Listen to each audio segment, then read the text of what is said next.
Até hoje, o número de impostos, o valor arrecadado com os impostos no Brasil, olha só, escuta esse número, 1.750 bilhões. Tive até que anotar aqui, que é muita coisa, 1.750 bilhões foram arrecadados de impostos até hoje, isso segundo a Associação Comercial e Industrial de São Paulo, isso no Brasil inteiro, tá? Então se você está nos assistindo, muito obrigado pela sua audiência, acompanhando a gente aqui pela TV Artes e também lá no nosso canal no YouTube, saiba que isso mexe muito com a nossa vida.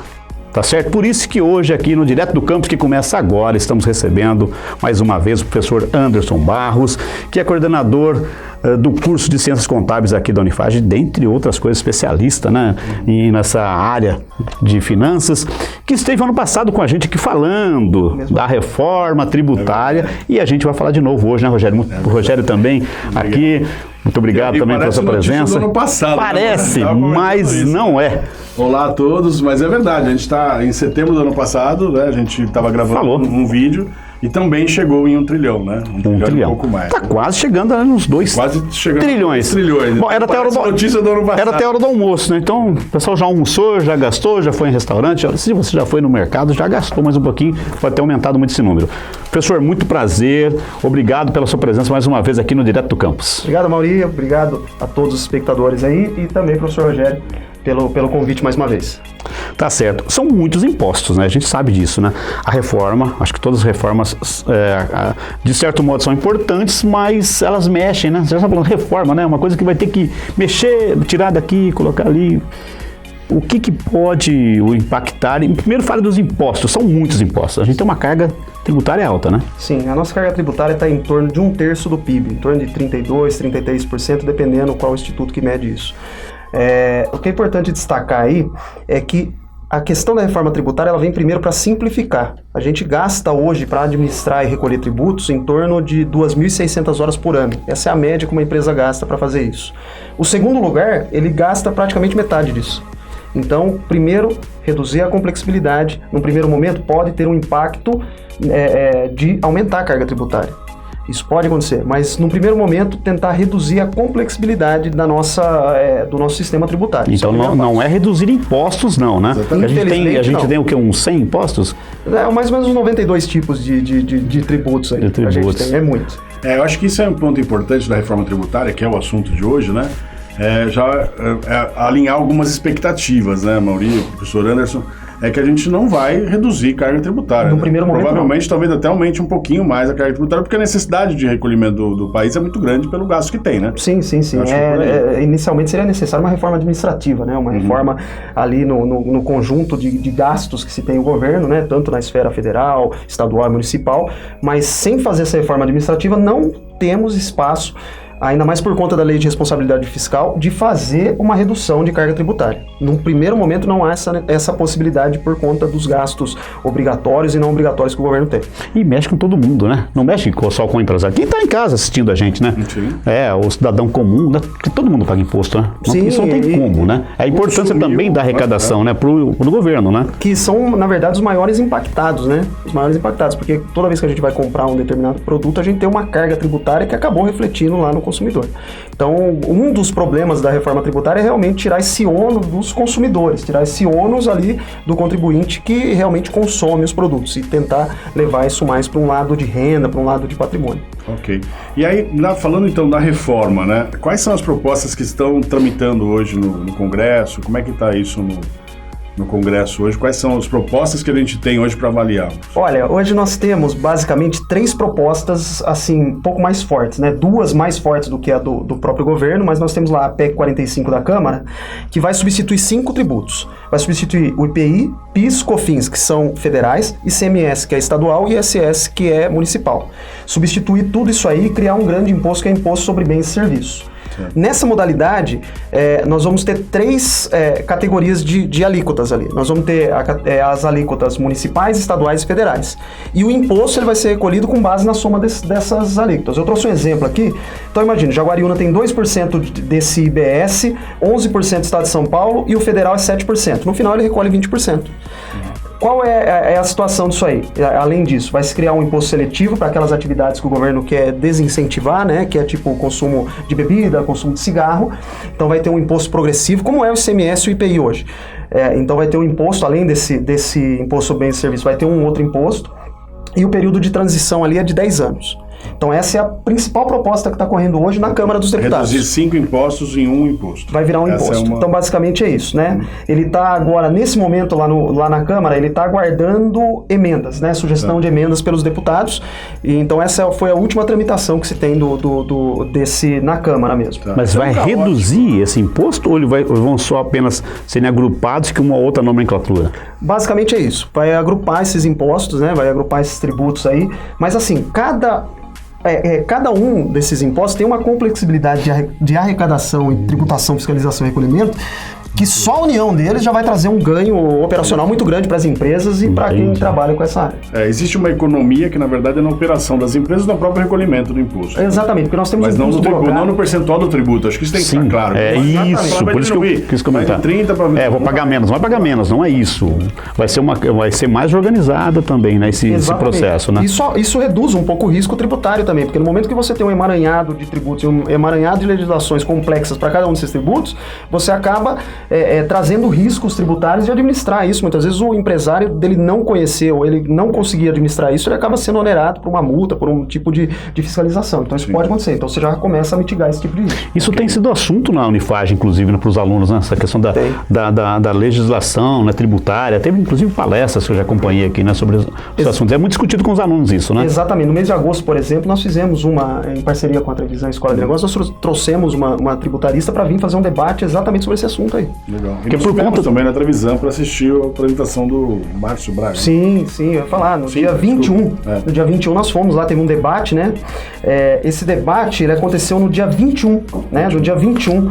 Ele foi um debate, na verdade, eu até anotei aqui, que foi no encontro da Central Brasileira de Serviços, que foi lá naquela Arena Trevisan que nós fomos, né? Nós participamos, o professor Hector também participou, o professor Pontes, que é o coordenador de administração da Unifage também, e o secretário especial, o ex-secretário especial da Receita Federal, Marcos Sintra, estava discutindo essa proposta de reforma tributária que eles tinham lá. E tanto deu certo que o Marcos Sintra já saiu do governo, inclusive. Era muito simples, o negócio de custo único. É o simples mesmo. Né? Existem desafios agora que foram colocados esses desafios lá e muitas vezes a mídia tradicional acaba não divulgando isso. Mas existem algumas situações, por exemplo, quando a gente pega esses aplicativos, quando a gente pega novas tecnologias, licenças e todo esse mundo de inovação que estão indo, como é que vai se tributar isso?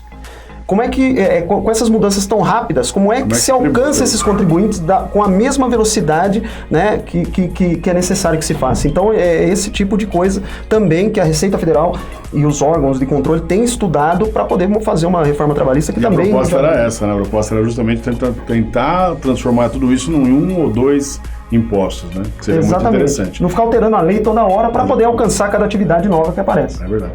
Então, aquelas PEC 110 reduz 5 para uma alíquota, né? Não reduz reduz a alíquota. Não reduz o valor, mas... E aí tem uma outra PEC também. Aquela lá é a PEC 45 de 2019. Essa é a que está na Câmara. Essa é que está na Câmara. A 110 é a que está no Senado. A 110 está no Senado. Exatamente. A 110 ela cria um IVA, que é utilizado, nos países desenvolvidos é utilizado isso, o IVA, né? Imposto sobre Valor Agregado. Ele vai extinguir, na verdade, 9 tributos. Ele é um pouco mais abrangente. Aí ele pega IPI, PIS, COFINS, ICMS, ISS, OF, PASEP, salário de educação, CID, junta tudo isso e tudo isso vira basicamente um imposto, né? Vira um imposto que vai se chamar do IVA, vai se chamar Imposto sobre Bens e Serviços, e aí depois a distribuição é feita de maneira centralizada. E aí vai criar um imposto seletivo para algumas atividades específicas, no caso, petróleo e derivados, combustíveis lubrificantes, cigarro, energia elétrica, telefonia. Então, essa que é a ideia, né? Além disso, vai juntar o imposto de renda e contribuição social numa coisa só, uma alíquota um pouco maior. O ITCMD, que é feito sobre doação, que é feito sobre herança, que hoje é administrado pelos estados, isso vira de administração federal e depois é distribuído para os municípios. Essa é a situação. E o IPVA que vai atingir aeronaves e embarcações. Puxa vida, É isso. Esse aqui tem uma transição, de 5 anos. De 5 anos. Diferente do outro. Tem uma transição de 10 anos. De 10 anos, E né? tem uma terceira proposta, seria a proposta do governo. Exatamente. A proposta do governo basicamente é criar um imposto equivalente a CPMF, né? Tá. A gente criar um imposto praticamente igual a CPMF para virar um imposto único em cima das entradas e saídas das movimentações de conta corrente. Acho que o que acontece? Hoje temos um preconceito muito grande contra a CPMF porque foi um imposto que não foi bem digerido pela população. Então nós temos esse problema. Mas quando a gente viu a proposta de uma forma um pouco mais detalhada, inclusive quando a gente estava no debate, a gente viu que era uma proposta bem coerente, era uma proposta bem atual e uma proposta... Bem estruturada, né? Estava bem estruturada. Estava bem estruturada e simples. Ela é simples, ela pega a movimentação financeira e substitui todos os outros tributos. A gente cria um imposto único, onde a movimentação financeira queria determinar qual seria a alíquota que seria recolhida. Isso cria maior justiça social, inclusive, né? Porque você tira os impostos do consumo e quem é mais afetado pelo consumo são as pessoas de mais baixa renda. Sim. Tanto que a tributação está ali concentrada no pessoal que recebe 2 a 3 salários mínimos. Então, a gente conseguiria fazer uma melhor distribuição da tributação. E aí o cara não tem como escapar. Movimentou a conta, ponto final. E era uma alíquota de 1% se fosse para os federais. federais, né? E todos dava... 2,2%, um negócio assim. Eu sou uma das pessoas que eram contra isso, mas me senti convencido lá pela proposta, né? Mas enfim, já foi porque... Até já foi mandado embora. No dia 11 de setembro, o presidente demitiu o secretário Marco Sintra exatamente por conta dessa divergência que se tem, né? Não é um assunto muito popular para se colocar. Mas era uma proposta bem coerente, era uma proposta muito boa. Essa questão de facilitar, de tornar mais claro os impostos, eu acho que é bom, porque também a maioria da população também é leiga, né? No assunto de finanças, né? Então, se você tem... São muitos impostos. Você vai calcular tudo, saber tudo que está sendo cobrado. A gente não percebe o que paga, exatamente. E até nessa linha, então, acho que pra gente até, já encerrando o papo, tem assunto pra Nossa, muito, muito. Mas acho que uma coisa importante é alertar o pequeno empresário, aquele que tem o Simples, por exemplo, Anderson, isso não muda nada, né? Não muda. Essa ideia não... Esse era um medo que se tinha, né? Principalmente se a gente pegar as micro e pequenas empresas do Brasil, mais de 90% das empresas são pequenas, micro, pequenas e médias empresas. Certo. Então elas seriam impactadas por conta disso. Mas já foi colocado em nenhuma das propostas, eles vão mexer no Simples Nacional e nem na Zona Franca de Manaus. Pelo menos nas primeiras versões dessas da reforma. Um pouco mais de credibilidade para o pequeno empreendedor, que é o que tem 99% das empresas do Brasil, né? É exatamente 99% dos CNPJs do Brasil são pequenos negócios. Né? Então, Exatamente. Esse que muitas vezes é afetado por isso. Pô, que legal. E tem o curso, vamos aproveitar falando um pouco da Unifage, que o professor é de lá, tem um curso de ciências, ciências contábeis, né? Quem quiser mais informações, pode procurar aqui a Unifage? Pode procurar. Tem algum trabalho que vocês fazem, assim, para orientar? Sim, nós temos algumas disciplinas específicas para isso, né? Direito tributário, planejamento tributário, contabilidade tributária e outras disciplinas que também abrangem tributos de uma forma mesmo que indireta. Então, quem quiser vir visitar o curso está aberto para assistir uma aula. Se tiver alguma dúvida, pode mandar, inclusive, no meu e-mail, contábeis@fage.br. Vai lá, contábeis@fage.br. Então, e aí a gente já consegue responder e tem qualquer essa parceria com a Trevisan também, com super cursos de pós-graduação, Isso, né? nós vamos abrir... MBA, Agora. Fala um pouquinho. Então, acho que é importante colocar isso, a Trevisan Escola de Negócios, junto com a Unifage, nós vamos abrir 2 MBAs, um na área de auditoria e outro de normas brasileiras e internacionais de contabilidade. Poxa vida, interessantíssimo, hein? Rogério, muito legal o bate-papo, muito legal, hein? O professor Anderson aqui trazendo essa contribuição. Por favor, Maurício, compartilhe, toque campainha, tudo. Sininho. Isso. Se inscreva no nosso canal, né? Compartilhe e ajuda a gente a divulgar assuntos tão importantes, né, para empreendedores, para os alunos também aqui, para nossa região, e isso é assunto nacional, né? Claro, não tenha dúvida. Obrigado mais uma vez pela sua audiência aqui na TV Artes e, como o Rogério falou, tem lá o nosso canal no YouTube. Então, se você quiser ver, rever essa entrevista, entre outras, tá lá, é só você entrar lá no nosso canal no YouTube, né, direto do campus Unifage. Você também já aproveita e se inscreve e continua nos acompanhando por aqui. Agradeço mais uma vez a sua companhia, sua audiência e o Direto do Campus vai ficando por aqui. Até a próxima. Um abraço.